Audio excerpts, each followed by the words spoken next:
আসসালামু আলাইকুম। আজকে গত দিনকাল একটা বিষয় নিয়ে আলোচনা করব। সেটা হচ্ছে ডাক্তারের সাথে যে খারাপ ব্যবহারটা করা হইছে।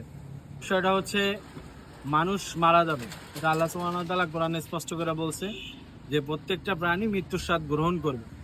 এখন এই লোকটা যে মারা গেল, এই মারা যাওয়ার জন্য দায়ী কে?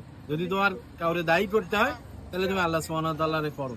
যদি তোমার পক্ষে সম্ভব হয়। এখন আসো, ডাক্তারের কি দোষ? ডাক্তারের দোষ ছিল যে সে ওইখানে চাকরি করে, এটা হলো ডাক্তারের দোষ। যদি এখানে সে চাকরি না করে অন্য কেউ করতো তাহলে সেও মাইর খাইতো। কিন্তু বিষয়টা হইতেছে একজন ডাক্তার তার সর্বোচ্চ দিয়েই রোগীর জন্য চেষ্টা করে। এখানে মেইন সমস্যা করে মহিলারা, কারণ এরা পেঁয়াজ বাজানোর জন্য খুব ভালো এনজাইম হিসেবে বা উৎসেচক হিসেবে কাজ করে।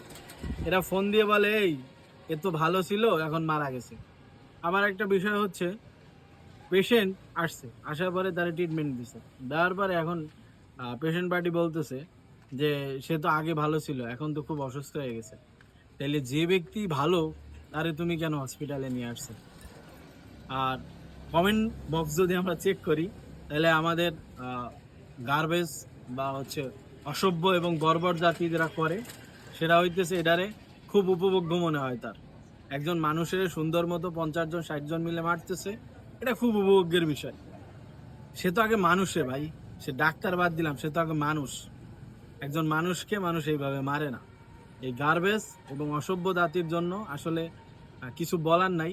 এই জন্য নেক্সট টাইম থেকে আমরা যারা সামনে ডাক্তার হব বা যারা ডাক্তার হইছেন, তারা লিডম্যান না কিনে একটা করে পিস্তল রাখেন, তাইলে কাজে দিবে। বিষয়টা একটা হসপিটালে বা একটা এরিয়ায়, যদি আমার কথা বলে, আমি আমতলী উপজেলা, এই উপজেলায় প্রায় 5 লক্ষ মানুষ আছে।